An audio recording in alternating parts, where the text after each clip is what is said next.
Welcome to our off-grid home build. I'm Jill, my partner is Charles, and we live in a 700 square foot tent called a yurt. That might sound rustic to you, but it actually feels pretty fancy to us after spending 2 years in our RV. We recently got our rocket mass heater up and running. That's a homemade wood stove, and it's just in time to keep us nice and cozy on chilly days and to keep our pipes from freezing every night.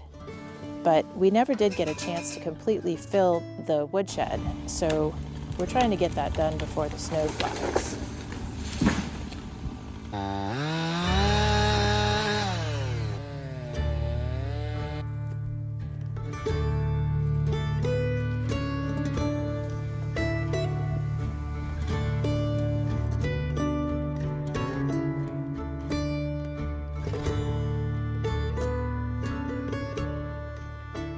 Good morning. It is November, and that is stick season in Vermont, between the beautiful foliage season and the beautiful blanket of snow season. It's been a few weeks since I've last talked to the camera, so let's get you caught up. I believe we left off with the dramatic installation of the ridge beam on the covered porch, and the first few rafters were starting to go in. Charles has since managed to get all of those rafters up into place, even though they're super heavy, and he was lifting them high over his head, up and down on the ladder. He did it all by himself. And then it was time to cut the rafter tails, which was super tricky because there's quite a drop off from the deck, and he could only reach them from a ladder on one side.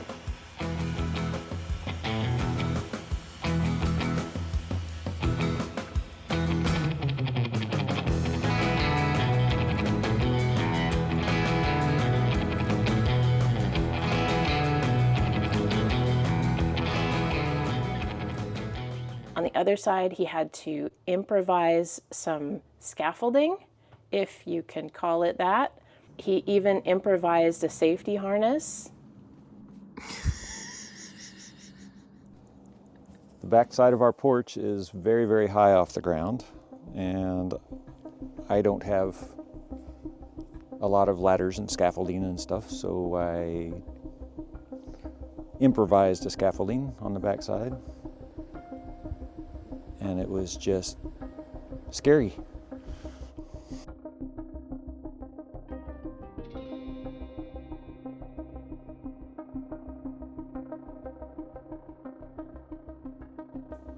And then finally was able to borrow a real safety harness from a friend. Even then, it was looking very scary.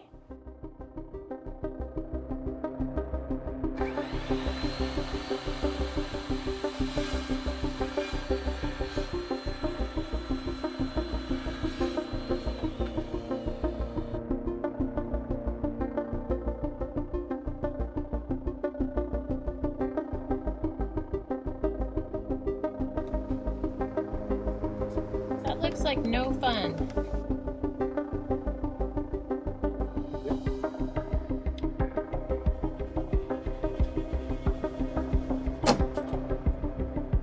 Is there any way I can help you?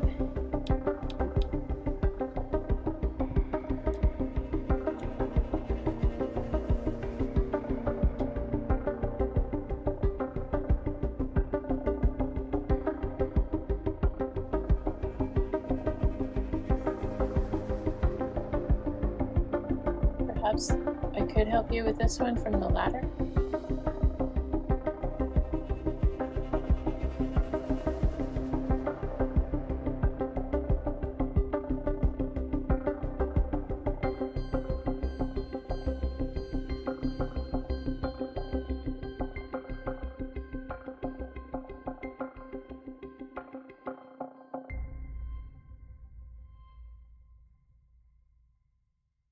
The wind is howling outside, so I thought I would talk to you in here for a moment before we go to check on Charles. I think he's finally collected the last few pieces that he needs to hook up the propane tank under the yurt.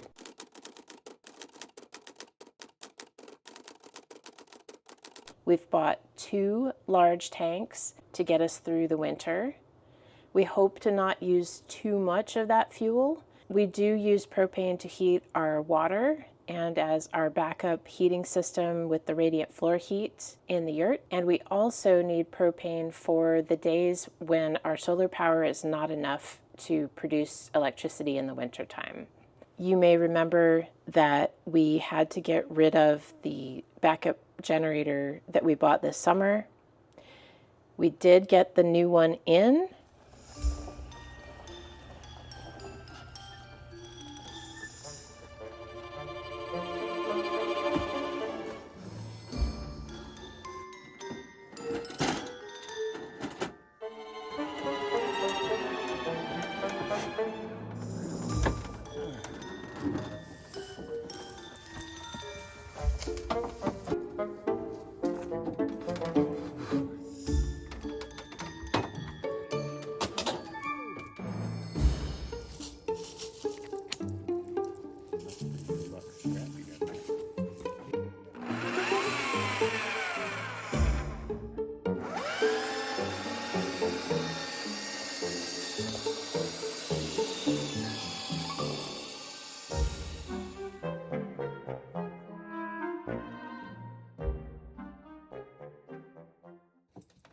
Finally got it dragged into place, wired up, but we can't actually test it until these propane tanks are hooked up. So, winter is getting close very quickly, and these are things that we would have liked to have had done before now.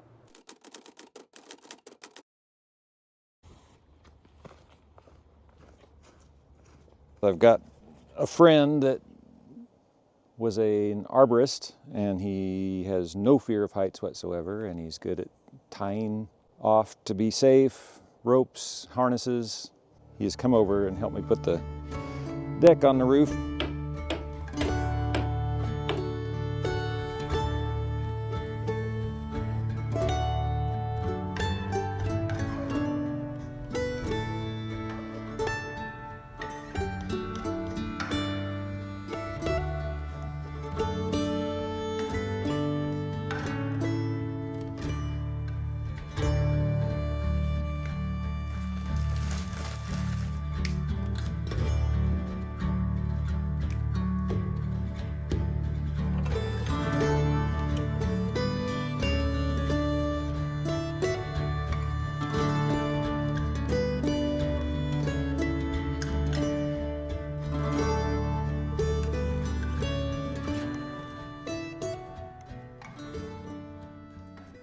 I'm putting our gutters together for the porch.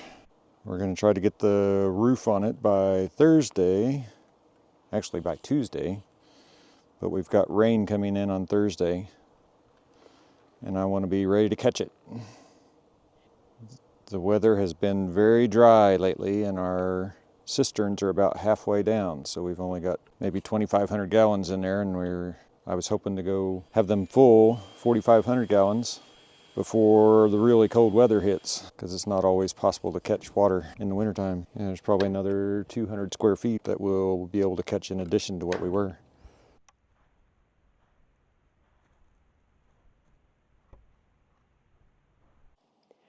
Good morning. I'm working from home today, so I'm able to check in on Charles and John as they finish up the metal on the roof, hopefully in time to get the gutters on by this evening. So today is Wednesday. We started getting the roof on the porch yesterday, Tuesday. I've had help here the last day or so to get this sheet metal, or the roofing metal, on the roof of the porch. I'm very thankful for that, because if I could do it at all, it would have taken me probably a couple of weeks to do this by myself, devising some way of being able to get the metal on the roof and secure it long enough to get screws in it. It would have been very, very difficult. And it's supposed to rain tomorrow. So we need to get the roof finished and the gutters up before tomorrow, which should not be a problem. The roof is probably 3/4 done. Are you nervous? You're on video, you know. Yeah. Smile for the camera. Turn to your wife and give her a little blower a kiss.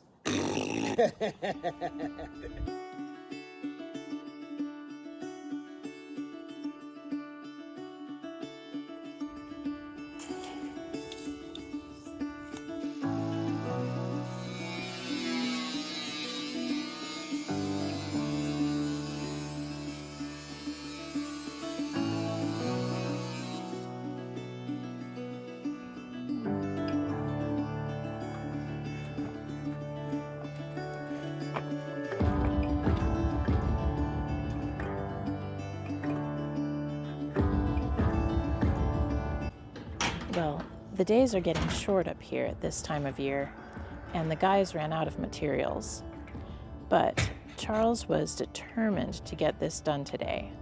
He was losing the light as he put up the gutters, but he did get them up. He even devised a way to keep the creosote from the chimney out of our rainwater collection by putting metal on top of the gutter in one strategic spot.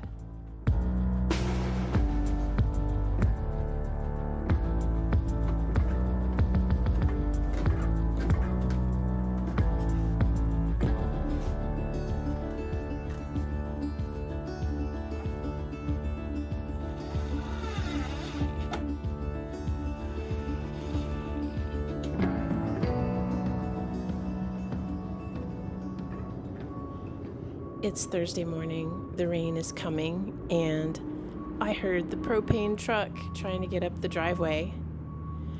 Spoiler alert, this is a few minutes later. It took them about 4 tries to get up the driveway because they were coming up backwards and our driveway is really steep.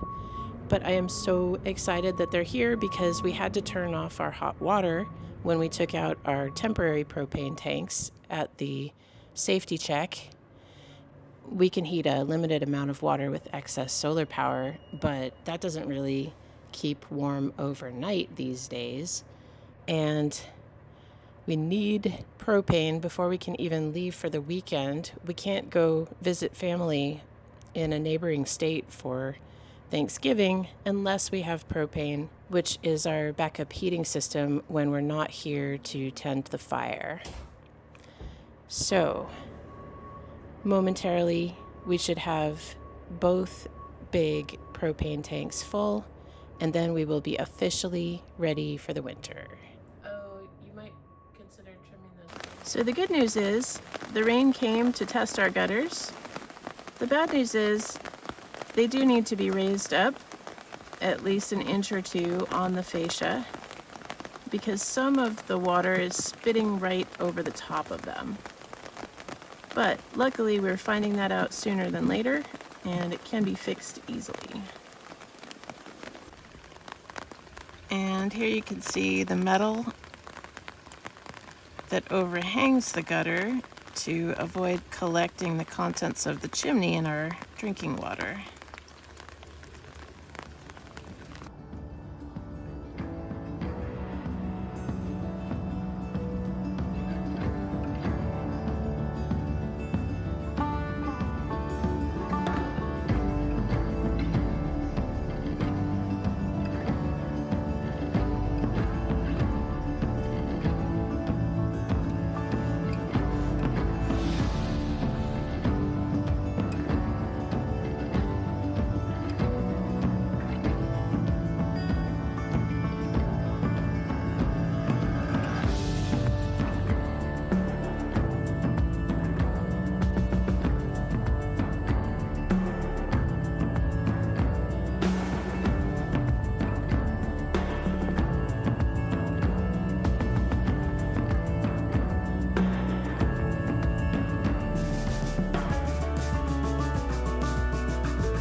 Well, it's a few days later and I have some updates. The gutters have been raised up and they did collect rain much better. And I have good news and bad news about the generator. The good news is it successfully charged up our solar batteries.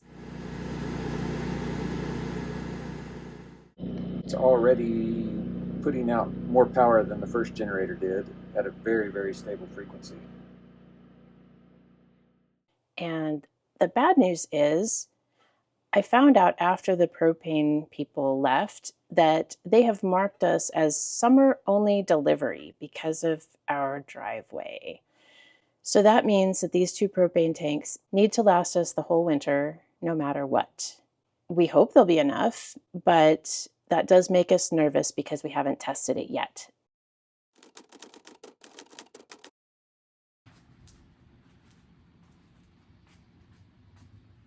So, winter is here. Did we meet our goal? Are we ready? Well, we did cut it close. But if you've been following the big push we started in April, then you've watched Charles somehow manage to knock out every project on our list for the summer and fall. Because this building season, we installed a mini split, finished grouting the tile floor, built the rest of the kitchen cabinets, installed our appliances, moved into the yurt, enclosed the plumbing underneath with an insulated room, and wrapped the pipes with heat tape, built a woodshed and filled it up, and finally got our rocket mass heater up and running. In case you've just joined us, I'll link to a playlist at the end of this video. Now we have a backup generator that automatically comes on when the solar batteries are low, 2 full propane tanks, a deck extension, and a huge covered porch.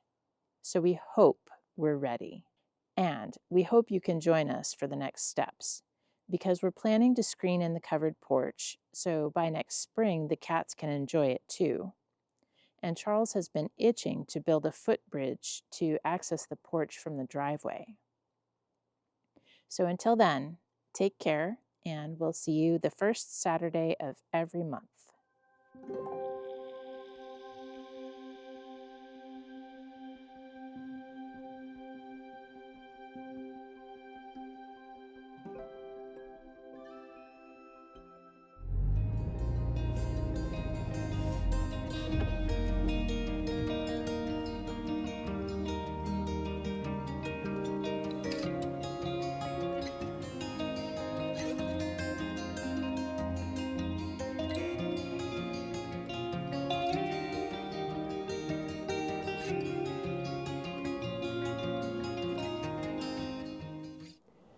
So, Charles,